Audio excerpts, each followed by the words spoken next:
That's right. And you can take that all the way back to the war in heaven, right? I mean, it's hard to imagine that that's not exactly what was going on then. The exact same thing, right? And the problem is the only way you get equity, which is outcome,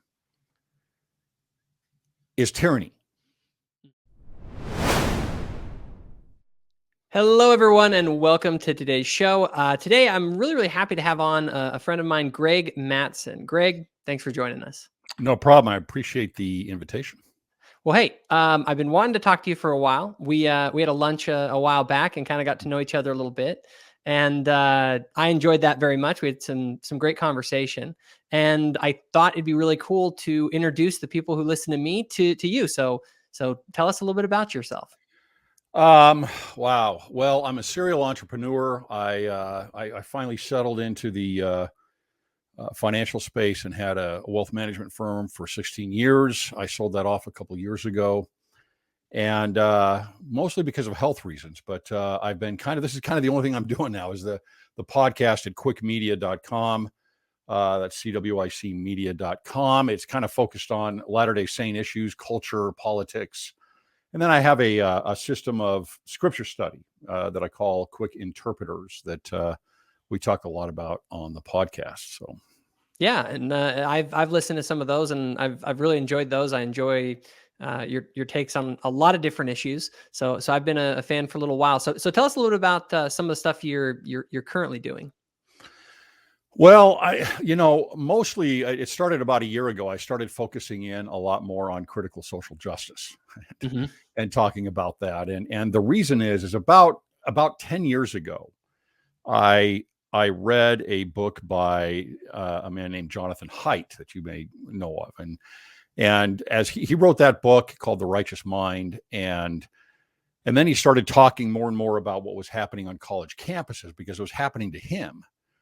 And that really started getting me intrigued in what was going on socially, the changes socially. And so I started really delving into critical race theory before it was even out there, and critical social justice, and started looking at the DNA going back behind this through the philosophies. And then, of course, George Floyd happened, and all of a sudden everybody found out about what was going on and kind of emerged and exploded out of nowhere. But there is a history to it. And so about a year ago, I started getting, I started talking about this, and I started getting some comments from BYU professors who started messaging me, and students. And it was much worse than I had thought it was, even at BYU. And so I started talking about that, investigating, doing some research. And so that's become a little bit more about what we talk about is what's happening with BYU. My biggest concern with this topic, with critical social justice, is how it's going to affect the church, because I think it will, and it already is. And so I focused on that. So a little self-promotion. I'm doing a presentation up in Utah on Thursday, June 16th, 7 p.m. in Provo. And on Friday, the 17th, in Salt Lake at 7:30 p.m. And the title of it is Critical Social Justice, Christianity, and the Family, because it really is coming in very, very strongly into Christianity as a whole. And for Latter-day Saints, we need to pay attention how this is affecting other Christian sects. And then, of course, it's pregnant. This philosophy is pregnant with the dissolution of the family. It just can't. It is not compatible with a traditional family. So it's going in and just talking about what it is, what the background of this is, how you need to understand it, the principles of it, and then what you need to do about it. Awesome. Well, that's kind of some of the stuff I wanted to get into today. Great. To talk to you about. And I kind of want to also push back because, a lot of it you'll talk about this, and I'm basically on the same page with you on 99% of it, but I think it'd be interesting to kind of hear how you might push back against those who might say, well, first of all, well, I guess first, before we get into that, when you're talking about critical social justice, I'm assuming that, for kind of colloquially, is what a lot of people would call sort of the woke movement or the woke ideology, right? Is that sort of you're using a little bit more technical language to describe that? Yeah, it's the same thing. But again, the reason this is difficult right now is because of George Floyd and the explosion of this culturally. To be able to define something, you have to have a basis below that. There has to be a social conscious, as a word term they would use, to understand the terminology and have context and meaning around these things. And we don't as a culture yet. We hear this new language, we hear these new principles, and so it's very difficult to define. So yes, wokeism, but what is that? Right? Yeah. What is? I mean, that's mostly words like that. I use woke and wokeism sometimes, but mostly that's a kind of a bumper sticker. Yeah. Because there's not a whole lot of what is it? And for some people, it means it's liberal. For some people, it is a cult. And for some people, it is, it's identity politics. It's like, what is this, right? There's a lot of terminology around it, sort of the phenomena and the notion. And I guess that is something that, okay, so we're talking about sort of, critical social justice, wokeism, whatever you want to call it. What are you, when you talk about critical social justice, what are you referring to? Well, one of the reasons I like the term critical social justice is because it's descriptive. Right, is because justice, a certain type of justice, is very much front and center for the movement. Yeah. And so justice includes a Marxian idea of oppressor versus oppressed. It includes an understanding of, when you understand what justice is, you get a greater understanding of power dynamics that are in there. And then critical is important because of the popularity of the term critical race theory and an understanding of the DNA that goes back of what critical is with a capital C, that goes back through critical race theory, back through critical theory, back through Marx, back through Hegel and Kant. And so it just it inherently gives a description of the DNA of the movement. And so I recently read a book that I recommend to everyone is James Lindsay's Cynical Theories, which is basically about some of the roots of all of this movement. Because I was like you, man, I saw what was going on. I was like, this is just weird. Like people just are, there's a whole new angle that people are taking in politics that I just wanted to understand it. And so I began to read some of these books to get an understanding. And I began to read some of the actual critical theorists, looking at the things that were written by people like Horkheimer and others. And it was really interesting because I've always kind of known about Marxism, and I began to see how this all kind of ties together. And so I'd like to hear you kind of explain briefly as you can, which is kind of tricky, but to kind of give us an outline of where did these ideas come from that we're seeing now? What is sort of the root of them? Where did they emerge from? That is a tall task, and it's the way I try to describe this when I give presentations on this, and so it's depending on the audience. I kind of pick and choose what capsules I'm going to use, but you have to go back and look at a DNA that goes through. I'm not going to go to Hegel and Kant because people aren't as familiar with that. But if you look at Marx, right, the Marxian idea of let's just call it conflict theory, of the idea of oppressor versus oppressed. Okay. Right, it creates a victimhood mentality is what it's going to do. You always have to have an oppressor, which is why it kind of eats on itself, and that is what is happening today. So in those terms, it's very Marxian. You get a lot of pushback on that. People will say, well, that's conspiracy and everything else. No, it's not. And you need to fight back on that. You need to push Marx, back on it. I mean, Marx ultimately, his thing was a theory of oppressor and oppressed, right? He did it using economic terms specifically. That's what he was referring to, was economic oppression. There were the proletariat and the bourgeoisie, and the proletariat was being oppressed by the bourgeoisie, the haves versus the have-nots. The people with the economic resources and power were able to then control the power dynamics and thus hurt them. So, but it's interesting because, kind of like you're saying, this isn't just, you can apply this lens to economics as Marx did, but it doesn't only have to be applied to economics. it's a paradigm where you're looking at the world in terms of power dynamics, and then there is a differentiation between them. And Marx maybe was I guess Marx is a very big popularizer of that sort of a way of looking at the world. Is that a fair way of evaluating it? And Marx Yeah, connection? I think Marx becomes the fountain of all of these ideas that are kind of brought together in a blender that becomes what you said, but what becomes wokeism. They're all rooted through a Marxian lens. So you go from Marx, then you come to Gramsci, who's an Italian Marxist, who takes what you talk about economic, it's called dialectic materialism. They move it from there out of class struggle and into the culture, is what Antonio Gramsci does. And that's drawn upon by the Frankfurt School, which are a bunch of Marxists that were in Frankfurt that had to leave, obviously, Nazi Germany and ended up at Columbia University. And then over into San Diego, wanted to get closer to Hollywood and affect Hollywood. But what they did more than anything is they moved from a materialism to a cultural lens, and wanted to affect the cultures. Gramsci had 5 pillars that and he we were talking, wanted to change. just to clarify, when we're talking about materialism, we're speaking specifically about sort of economic material, like not consumerism, not consumerism. Yeah. But the idea here of that, it originally was this idea of a power struggle between economic classes, and then Gramsci and the Frankfurt School sort of expanded it to be this about the power struggle between different sort of cultural groups.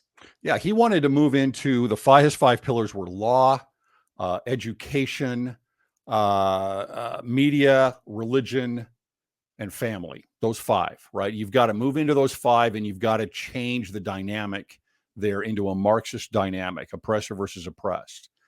And that's exactly what's happening, right? We're moving, you go through the institutions today in the United States, and especially those 5 areas, you're seeing a drastic change in how we view the world, and a new social consciousness that is brought up about victimhood, oppressor, and the oppressed. And so why were they doing this? What was their goal? I mean, the Marxist goal was sort of, anyone who understands Marx sort of understands sort of the Marxist utopia, where on an economic level, everyone, to each according to his need, from each according to his ability. That sort of an idea. What is this? So if we're looking at it culturally, what is the end goal there? Well, first of all, what you said is the utopian idea, which never is. And I agree. I think that's it.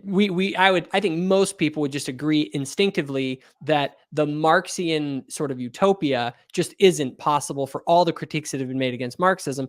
But with these new ones, what are sort of on the cultural side of it? What are they striving for? And why is that not the right goal?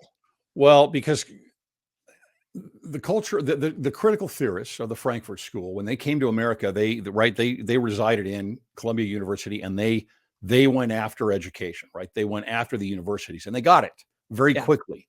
You go into the 40s and 50s, and then ultimately with Marcuse in the 60s, you've got the new left. And when you see the reaction to the Vietnam War and the protests from the universities in the 60s, that's all because of this being planted into the universities and being organized in those areas. But what the critical theorists saw in the Frankfurt School is that Marxism wasn't working. And it wasn't, in the West, capitalism and liberal democracy was working too well. It works too well. And they admit this fully. So they had to figure out a different way to implant the idea of Marxism into the United States and the West. And so their idea was to pull from Gramsci and to move it over into the culture. That was the only way they saw that you were going to be able to implant Marxian ideology into the West and into the United States. And again, it's worked very, very well. Now, critical race theory, which is a branch that comes out of critical theory, right? When you look at the names, it's real important to look at the language. Critical race theory is simply putting race into critical theory. And so it's very much rooted in critical theory. And critical theory, just to make sure I understand it correctly and that I understand it the way you do, critical theory is this idea of it's the framework of unequal power dynamics being unjust. And if you have power differentials amongst groups, that is by definition injustice and unfair. And therefore you take that lens of, are there differences in power? And I mean this not just in political power, I mean in outcomes. If people aren't getting the same outcomes, then they must not have the same sort of resources and power. Therefore, that would mean that the system is unjust. So you can take that lens, like you're saying, the critical sort of lens, the general critical theory, and then apply it to something like race. Is that kind of the way to and again, it? critical, think of it as we would normally talk about the term critical in any conversation. Mm-hmm. Right? It's breaking something down, and it's an effective tool for all of us. You want critical thinking with a small c, right? You want critical thinking with things. You want to be able to. It's a great way of learning and of seeing things. And but again, the DNA that goes back in that philosophy with critical is all about what you just said. It's about the systems and how do I critique them? How do I bring them down? It is inherently a negative movement. Mm-hmm. Right? It's inherently a negative, dark movement because it is all about critical. It is all about breaking down and pulling down and viewing things where there's always some type of an authority outside of you. And that's what needs to change, right? The problem is always out there. It's not inside of me. The problem is always out there. Therefore, I have a purpose. I have a moral meaning to my life, because I can break down those things that are outside and pull them down. So to push back on that idea, maybe to play devil's advocate a little bit, isn't there a need for tearing down systems that are unjust and not producing equal outcomes between groups? Sure. Of course there is. And it's like anything with dealing with adversity. There's always a grain of truth in some of these things. So, you have the Garden of Eden. You have Eve, who is presented with the idea that, you can become gods. You're supposed to become gods, be like the gods. And that's a truth. Mm-hmm. But the other thing that Satan says to her is, you shall not surely die, which means much more in my mind. There is no judgment for you. It's spiritual death. It's not mortal death. Now, mortal death's a part of it, but it's more about the mortal death, the spiritual death and judgment there. So, hey, you can become like them, but don't worry. You can, because we're going to open up Pandora's box when you eat this fruit, which is really learning about the law and we're learning about the truth. Because you're going to have this knowledge, don't worry about making a mistake. Don't worry about sin. Don't worry about veering off on this with this new knowledge that you have, because there is no judgment. And so those two things, that's how it always works, right? So critical is a good way to look at things, to learn about it. But the difference is how you place this thing as far as values go with anything, right? There's a structure, there's a values hierarchy in truth. There's a values hierarchy in worldview.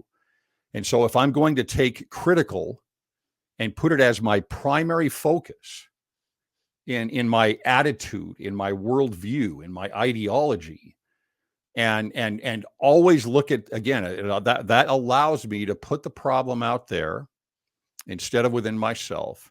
And it creates a negative force of, hey, I'm going to break down and I'm going to pull down. It's not that you don't want to look at things small c critical. It's, do I put this to the top of my focus, or do I bring it in down here to help me understand things better and get context and different points of view so that I can understand things better?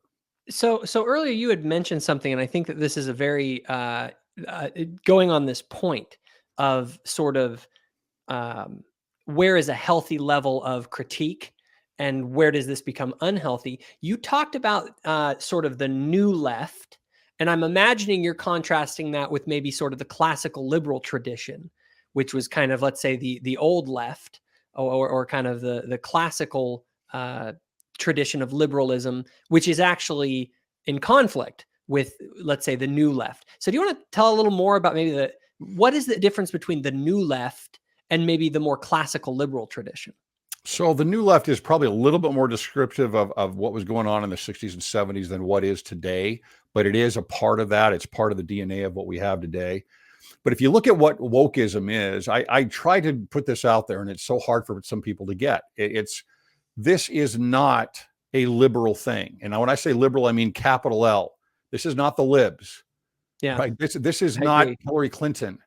This is not going out and saying, okay, we want to have higher taxes and open up the borders.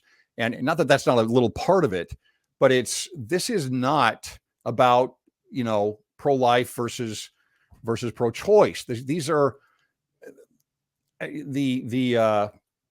you can't look at this right now anyway, I believe, as a left versus right issue. Yes, it comes from the left. But if you think that this has to do with classical liberalism or the liberals, as you've usually seen them, then you're mistaken. You are misidentifying the movement. Yeah. And if you do that, then you're not going to be able to fight it. You're not, because you don't see what it is. I think this is the extreme left that is starting to make advances and to, yes, absorb more and more of the left, so to speak. But there are many, I have many friends that are on the left that cannot stand this identitarianism, right? They see what's happening, and now they're kind of homeless politically as to what they're going to do. You can look at Bill Maher as an example. I was going to say, that was exactly my point. Bill Maher, there's many of those. I work with an organization called FAIR, not the LDS FAIR, but another organization called FAIR. They have a rock star board of advisors, this unbelievable rock star board of advisors. They're almost all on the left, but they're all fighting critical race theory, right? And that's what people need to understand, because if you take the approach like you typically would of like a Sean Hannity type of we need to fight against the liberals, you are in the wrong battle. You're on the wrong battlefield. Yep. You don't know what's going on. This is a new world. This is a brand new thing. And we are in the middle of a very axial moment of change and demographically, politically, and to understand what wokeism is, or critical social justice, and how to battle it, you need to understand that this is new.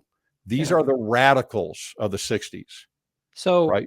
And that was something I actually talked about with Dr. Hancock from BYU. We had an interview together and talked about this, and he has a great, in fact, he like predicted all this back. I think he did a presentation in FAIR, I want to say in like 2012 or something. And he just nailed all this, because he was talking about this resurgence of kind of the new left and how it contrasts with the traditional classical liberal tradition, which was really based on this idea of equality of opportunity, that everyone needs to have the same opportunity. And it was a legal idea. It was within the law.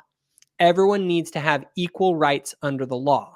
Whereas the new left doesn't look at equality of opportunity. They look at equality of outcome. And ultimately, unless a system is producing equal outcomes, then they say that system is then unjust. Whereas a classical liberal would say, look, as long as everyone has the opportunity, that's fine. The game is fair, but we're not going to expect everyone to have the same outcomes in the game. And therefore, we're not expecting equality of outcome. We are merely discussing equality of opportunity. And then the new left says that didn't go far enough, right? It's insufficient to just you don't really have equal opportunity unless you have equality of outcomes in the results between different groups, whether those be men and women, whether those be racial groups, whatever it is.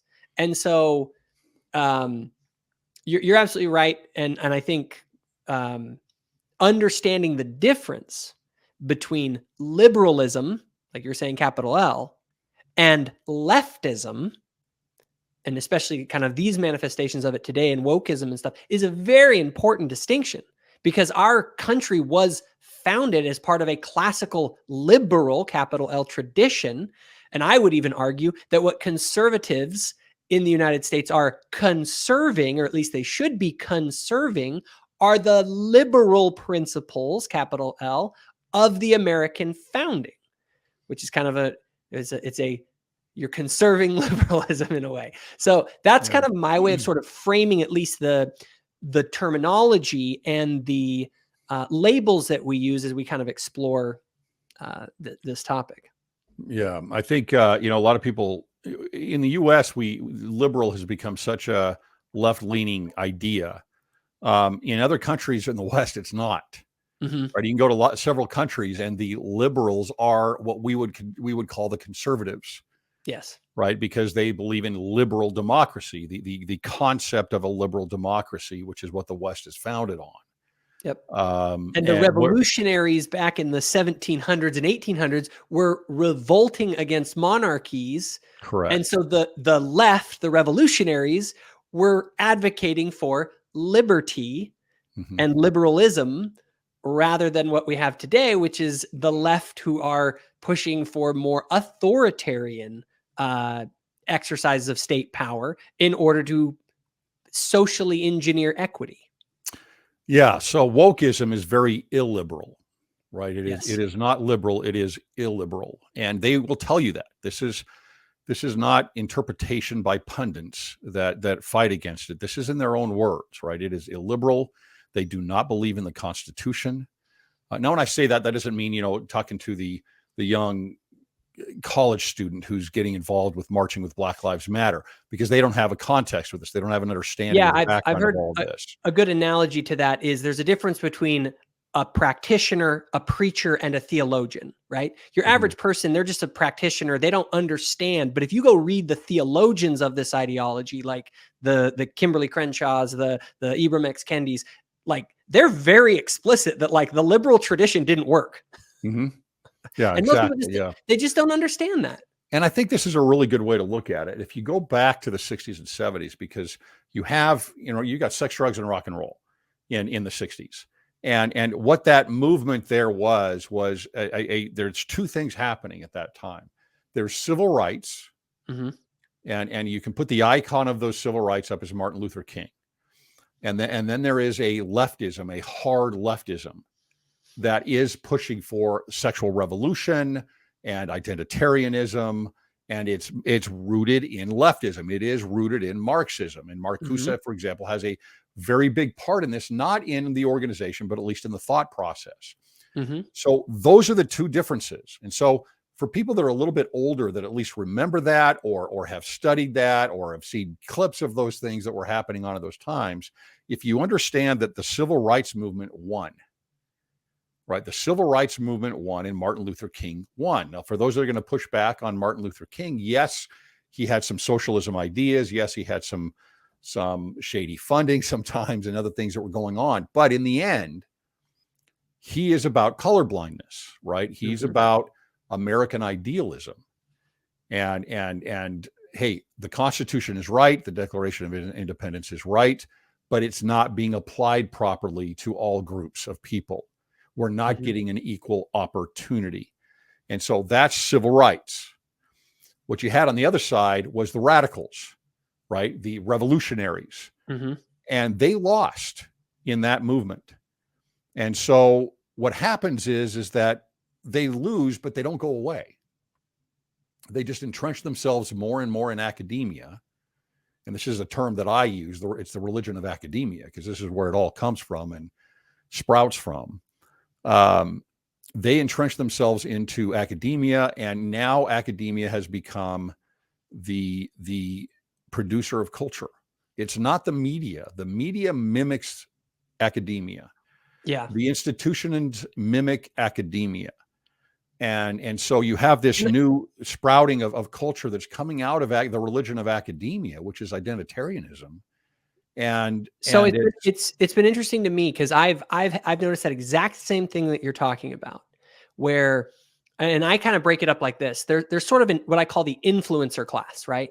These are the musicians, these are the TV pundits, these are the people who shape public opinion. I mean, these are even just celebrities and athletes and all that kind of stuff. But the thing is, all of our influencer class, all of them are filtering through the academic system first in their formative years. And they're filtering through it. Specifically, that's where they're being inculcated with sort of their social values of sort of what the nature of society is generally. And then they go create their art and their music and their movies and their, broadcast media based on sort of the worldview that they inherited when they went through the academic systems in the 90s, 2000s, kind of this younger generation. And the younger generation more and more have been inculcated in these doctrines and have absorbed this worldview. And now what we're seeing, so far as I can tell, is that the seeds that were planted in the 60s now moved from academia into the influencer culture. And now all of a sudden your kid's coming home with blue hair talking about the patriarchy. And so it's sort of like we now are seeing the harvest. We're harvesting what we sowed over the last several decades. Yeah, that's exactly right. I think, to add to that, if, back in the 60s, there was a slogan. It was don't trust anyone over 30. And so the reason this was popular is because it's like any revolutionary movement. You have to break free of your parents and your home and what you've been taught in order to change the culture. They did this in the Maoist revolution. They did this with Lenin. They did this with every single one of those type of leftist revolutions. There's always a break from the parents. Even in Nazi Germany, it's the same thing. 1 out of every 3 kids in Nazi Germany was a spy to their parents. And so it's the same idea. You have to break free of this to institute a new culture and a new mindset. What's interesting is that doesn't go away in academia, right? That attitude, at least with the radicals, doesn't go away. But then you have this explosion of college students, attending college. You go back to the 60s, there's, I don't know what the percentage is of 18-year-olds that go into college, but it's minute compared to what you have today. So you have a large number now of 18-year-olds that are leaving the nest and that go through that system and that go through that indoctrination. Now they're not all affected, right? But many more of them are. And they do get indoctrinated. Depending on the discipline that they're going into, obviously. I mean, if you're going Usually. into mathematics, well, yeah. I mean, you're less likely in a mathematics department to have that kind of indoctrination than if you are a sociology major.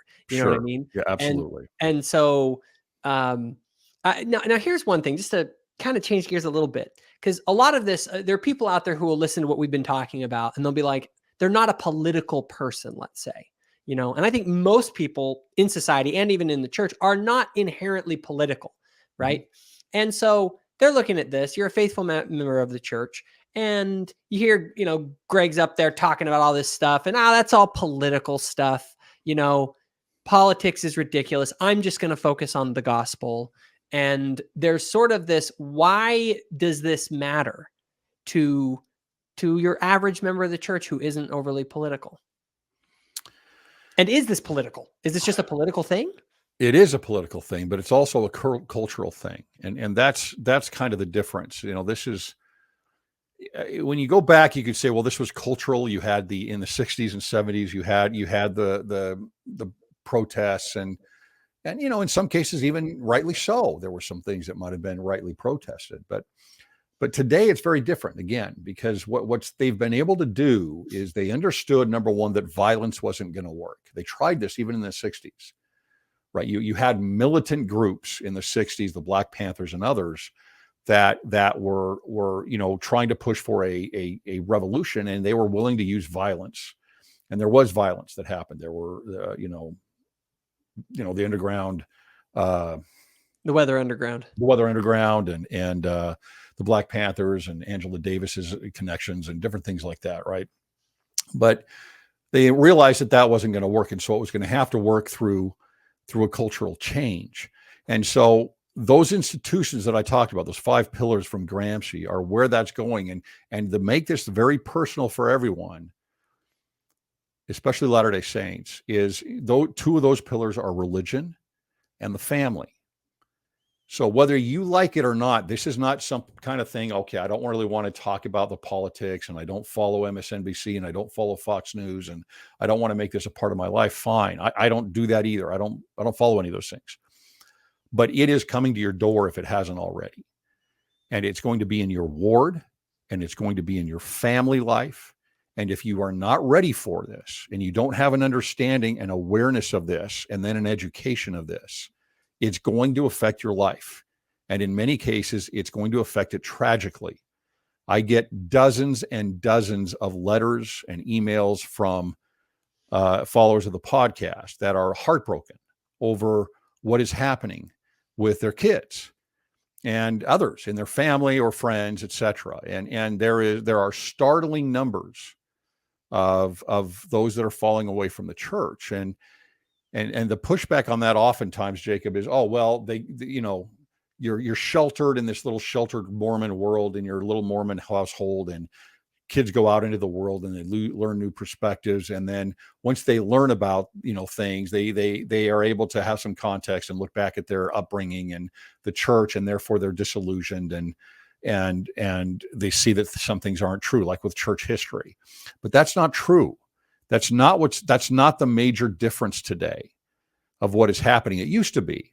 It used to be that things like church history and the Book of Abraham and how was the Book of Mormon translated and polygamy, and these things were a bigger deal in terms of trying to pull people away from the church. Today, that's not it. So I saw that exact thing. I would say in the 2000s, the issue was, is the church true? Mm-hmm. In the 2010s, it shifted to, is the church good? And it's an attack on the moral legitimacy of the church and of the family and of our institutions, because they don't align with, because as they see it, these are unjust institutions that don't equally give power to all participants. Women are discriminated against, men are discriminated against, sexual minorities are discriminated against. These people are not, they are not equals in the church's culture and doctrines. And that is, again, if you're religious, that's the way they view, from a critical lens, the institution of the church and of religion itself. Yeah, that's exactly right. So what you end up with is Kendeism, and you end up with the restored gospel. And I'd say Kendeism is Ibram Kendi, right? It's critical social justice. And so they're not compatible. And that's what people need to realize right from the get-go. These are not compatible things. And you unfortunately have numerous professors, BYU professors, and other pundits within the church even, that are trying to conflate these things and say that this wokeism, this critical social justice, are gospel-centered principles. And they're not.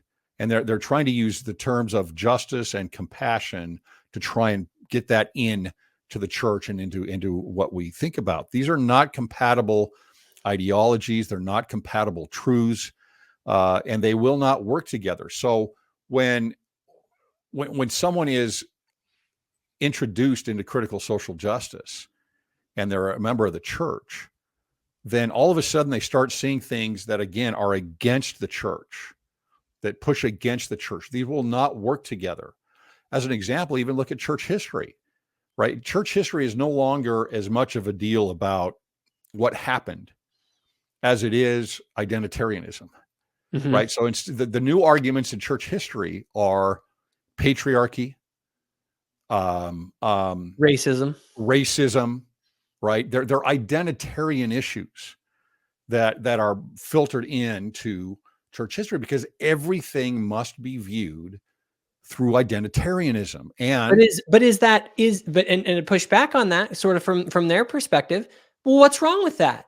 Don't we need to acknowledge these injustices in our history and in our culture to create a greater level of equity? And do we need to denounce the past actions of our church and apologize to the groups who have been affected so that we can have more equity within the church? Well, first of all, if anyone thinks that that's going to make a difference, it's not. Yes. right? I mean, any type of an apology is simply an admission of guilt to them and of weakness. And that is not going to change a thing. That is not the goal. And that's what we need to realize. So if someone's pushing back like that, that's not the real goal. The goal is destruction, right? The goal is breaking the whole thing down. And so to say is, do we acknowledge inequities, injustices? Do we acknowledge racism? Sure, you acknowledge them, but also you can't be a Monday morning historian, right? To put any of us back into Brigham Young's time or Joseph Smith's time or Joseph F. Smith's time and say that, our view of things is not going to be similar to theirs in that time is wrong. Mm-hmm. And I, for one, I refuse. I'm willing to show that, okay, there's issues here that are that we don't agree with today, and look at them. But I'm not going to throw people under the bus. I refuse to do that. You're talking about your ancestors. You're talking about your heritage, and I'm not going to take those things and slam them to the ground for the idea of identitarianism. It's kind of like George Washington, right? George Washington owned slaves. Right. And we can all say that was wrong, but we can also say that George Washington in other aspects, people are not one dimensional. They're not just their one thing that they did wrong in their life, even if it was a very serious thing. Right. You take a look at the totality of someone and what they did and what their impact was on the world. And, it's just a faulty analysis of history. But and I've thought a lot about this. I've thought a lot about sort of what is at the core of this sort of woke ideology that I can disagree with. Because if they come at me and they ask sort of that, well, what's wrong with tearing down the, things that are unjust? It again comes down to this definition of justice as equal outcomes. Okay. Which is simply not our doctrine. It is not the church. It is not what we believe. We believe that people will have different outcomes. And so like, for instance, men and women are different. And so there's going to be a difference in outcomes between men and women based on those differences. Why would we expect parity of outcome amongst people that have differences, whether those be cultural, whether those be biological, whether those be educational, or whatever they are? The thing that we should care about, again, I'm a big believer in the classical liberal tradition, is that what we are striving for is that everyone has the opportunity. And that aligns perfectly with our doctrines. Our doctrine is that we all have agency. We all have an equal opportunity to achieve exaltation, right? But not all of us are going to, because we all have different preferences. And what we are trying to do as a church is influence people to lift themselves to the highest potential that they can become. And yes, if there are institutional barriers that don't provide equal opportunity, absolutely. But we can't assume simply because there are unequal outcomes that means that the system is flawed. That would be to say that Heavenly Father's plan is flawed because it doesn't result in equal outcomes for everyone. Yeah. And I think that's right. And you can take that all the way back to the war in heaven, right? I mean, it's hard to imagine that that's not exactly what was going on then. The exact same thing, right? And the problem is the only way you get equity, which is outcome, is tyranny. It's the only possible way, because natural law, which actually does exist, is not going to allow for anything but variability. And we know how precious agency is in the plan of salvation, right? It is so precious that the Lord is not going to intervene in your agency. He's actually going to allow you to fail. And so if you have agency and that is protected, and the reason it's protected is so that we can grow and become, right? Then you're going to have variability, and you're going to have discrepancy on the back end. That's why we have 3 different kingdoms. In the plan of salvation, there is a discrepancy in the outcome because of agency. Now, there's also the mistake, though, to look at opportunity, equal opportunity, as that's all that's needed, right? Where you have equal opportunity, and therefore it's all meritocracy, something that the hard left fights against. And because it's meritocracy, now we're going to have discrepancy. The one ingredient that is missing in that kind of that very purely libertarian point of view is charity. So when you look at the Book of Mormon and you see this, the pride cycle, right? You see some people, for either luck or skill or intelligence, opportunity, they get a better opportunity, or they actually put more effort in and work harder, regardless of what it is. There becomes a discrepancy, a disparity economically in the people, right? And that always causes a problem. There's always a problem. What is the problem there? Well, we're told it's pride. It becomes prideful. And so there's another ingredient in there that needs to be added on a solely an equal opportunity principle, and that is the principle of charity. And I believe that we lack in that. And I get a lot of pushback on that. What are you talking about? I try to do this. I go to church. You know, what is really required of us to be a Zion people? There needs to be more effort, I believe, in working with those that are marginalized, and working with those that are that do not have as good of an opportunity, or even those that do and don't fulfill it. So I like that. That's actually a very good point, is how charity would play into this, is that not all of us are given the same opportunities. I agree 100%. Now, the classical liberal tradition that's why I always say I'm on a political level, I'm very libertarian, because I believe that the law, when dealing with the law, we're talking about force. And I want the law to be applied equally to all and provide equal opportunity under the law. But the problem is, I think, is that we begin to worship the state and think the state is the solution to all the problems. And if there's a problem, that means we need to go back to the state and fix it. Where I think we need to fix it. The culture, the people, not through the government force of a gun and laws and and remember, a law is just, it's someone says to do something, or else a guy with a gun shows up. I don't believe in using the law except for certain purposes. Obviously, it's sort of a political philosophy. But what I'm saying is that what you're saying is that let's say we have equality of opportunity under the law. Great. I actually think most people would say that we basically have that today under the law.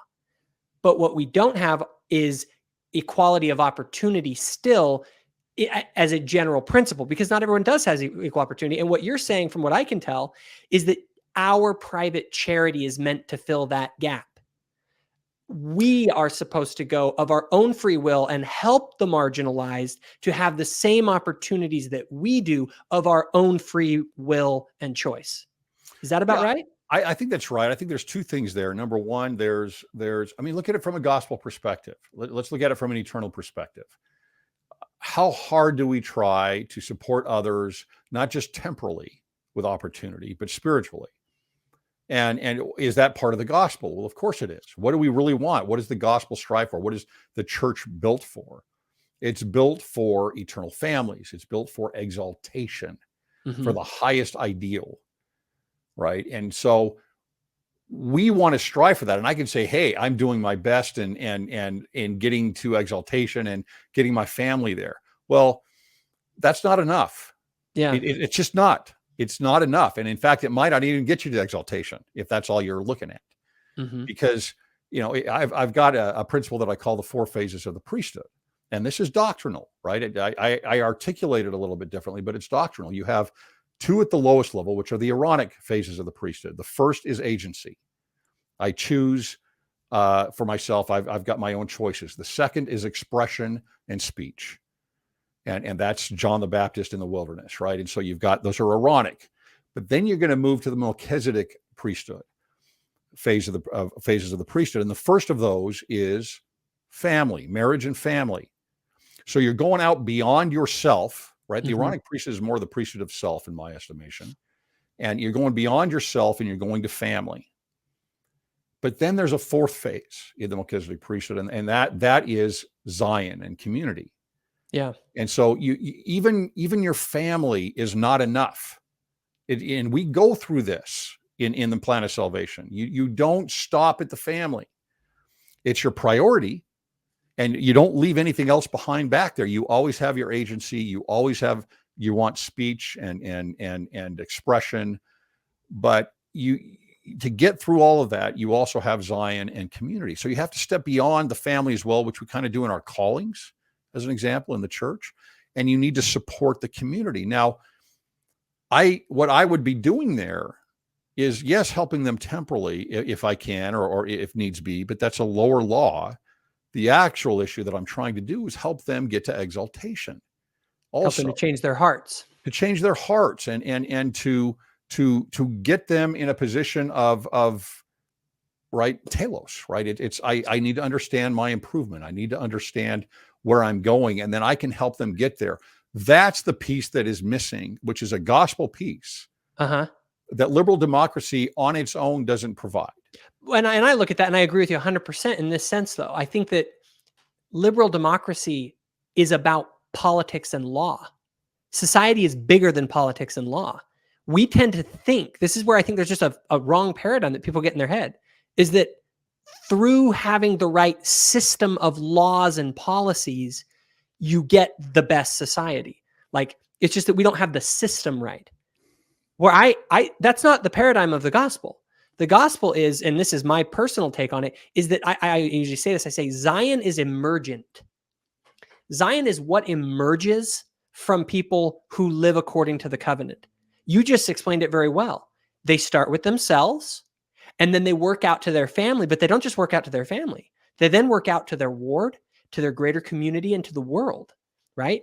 And they go out and create and work to give everyone true equality of opportunity, and to help these people to become the greatest that they can be. And in a Zion society, it isn't that we got all the social systems right. It's that the social systems are no longer relevant because we're so full of love and charity and living this kind of covenant and living in this way that we take care of ourselves. We take care of other people. There are no rich or poor. There are no manner of ites. We are all children of Christ, and we all live according to his laws in this beautiful celestial order. But it is something that, and this is where I think the big problem is. I think that the impulse of the woke movement is an impulse toward Zion, but by the wrong methodology.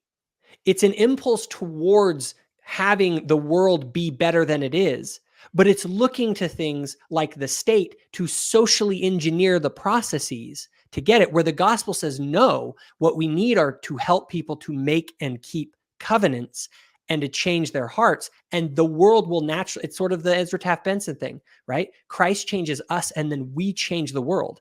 It emerges from us. And I don't know, that's kind of my paradigm for viewing it. Yeah. So let me bring you back to those 4 phases real quick. The woke movement and those type of any kind of those utopian movements are shortcuts, right? They're shortcuts to, again, the problem is all out there. And so we're going to change what's out there, and then everything's going to be hunky dory. And that's there. And the problem out there is all oppressors. That's the issue, right? The big word going from Marx up through the critical theory and Marcuse up through critical race theory and all of these others is liberation, right? Horkheimer says that anything is a critical theory that helps mankind, I'm paraphrasing here, liberate themselves from the systems and environment around them, right? That's what critical theory is. Including religious systems. Now, back that up and say, okay, well, what you're really doing then, when you want, and you're exactly right in saying that that's this utopia is kind of this Zion idea of Zion. The problem is that you're skipping the first 3 steps when you do that. And not only skipping them, you're destroying them, right? And so, for example, again, number 1, agency. No, you need tyranny. And so you're going to start removing agency, right? The second one is speech and expression. Well, what's happening today with speech, right? You have to destroy speech as well. What's the third one? The third one is family. Okay, that is going to be, they're after that. I promise you, this movement in the end is after destroying the family. So they want to go all the way to step 4 without having to work through the first 3 and get to this idea. That never can work. See, that's the issue. You can never have that without working through those first 3 steps. I have to work about my own agency and understand that I have problems and I need to make and be responsible for myself and make proper decisions. Yep. I need to be able to express myself and have speech and learn how to create that in the right manner, to funnel that in the right manner first.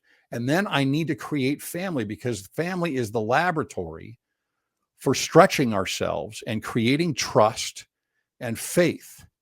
And you can't, it's hard to get beyond that. And those that don't have families, okay, you have to do that with your extended family, with your coworkers, and with your friends. You create trust and you create, the best that you can. And then you can go and look at building Zion. But you can't put the cart before the horse. Absolutely. You've got to have those 3 steps in place. It's like, you're not going to get Zion to grow in infertile soil. And that is really what is necessary for Zion to emerge. And I think so I guess just to shift a little bit, because we're getting towards the end of this. How do we push back against these ideologies that pervert the gospel and turn it into licentiousness and license to do whatever we want? How do we, do we have an obligation to push back on this? Should we be out doing public things like this? You make videos, I make videos, we critique this stuff all the time. What would you say to someone that says, this is sort of a wheat and tares situation, right? Just, the wheat will grow, the saints will be faithful. We don't need to be all up in arms about what's going on at BYU. Like, let the wheat and tares grow, and this will all sort of resolve itself, right? And we don't need to be out there causing more contention and causing more division within the church be out there beating political drums. That isn't Jesus's way. What would you say to someone who said something like that to you? I would say 2 things. Hold on, I'm just marking this down here. Number 1 is, we're talking about Zion. Zion, are you an observer in Zion? Right? Is someone just you're there and you're helping to create Zion by just watching and being an observer? That's not the case. That's not what being a Zion people is. You are involved, right? You are a participant in Zion. You are not an observer. I don't think that there will be any observers in Zion. But is it our role to call people to repentance and to out these people like that? It depends on what you're talking about. I'm very careful about the outing, but in 2019, there was a talk. I can't remember who it was. I think it was Elder Anderson gave it the first time a general authority had gone to a fair conference. And in the Q&A afterward, he said something basically that was, look, we need people like Fair and apologists and others to fill the role that the church cannot fill. The church cannot fill. And what that means is, look, they've got a certain goal and objective that they're trying to go after. But there's a lot of stuff here in the dust and in the path that they're creating that has to be taken care of. And he said, we need you. We need you to fill those roles. It's interesting.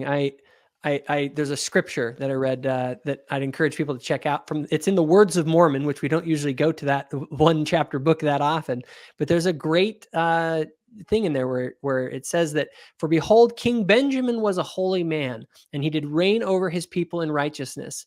And there were many holy men in the land, and they did speak the word of God with power and with authority. And they did use much sharpness because of the stick-neckedness of the people. Wherefore, with the help of these, King Benjamin, by laboring with all the might of his body and the faculty of his whole soul, and also the prophets, did once more establish peace in the land. So there were these other people who were acting as voices along with King Benjamin to help to do this. And I'm going to say, Greg, I think you're one of those kind of people in today's culture where you're out, you're speaking boldly and with sharpness against ideas that are truly dangerous. And so I just wanted to share that because I agree with you. I think that it is important that we don't sit idly by and that we do raise our voices. I'll give you the final word here as we wrap up. Well, I would say on that, also think about Elder Holland's talk last summer at BYU, right? And it was, I think it's very interesting that it was poo-pooed by many, because of the term muskets. And so it's almost like they're trying to take the tool out of your hand, those that want to fight against the church. The muskets had nothing to do with identity or against any certain group or anything else. What was it? It's a trowel behind you as you're building the kingdom. So your back is here with building the kingdom with a trowel.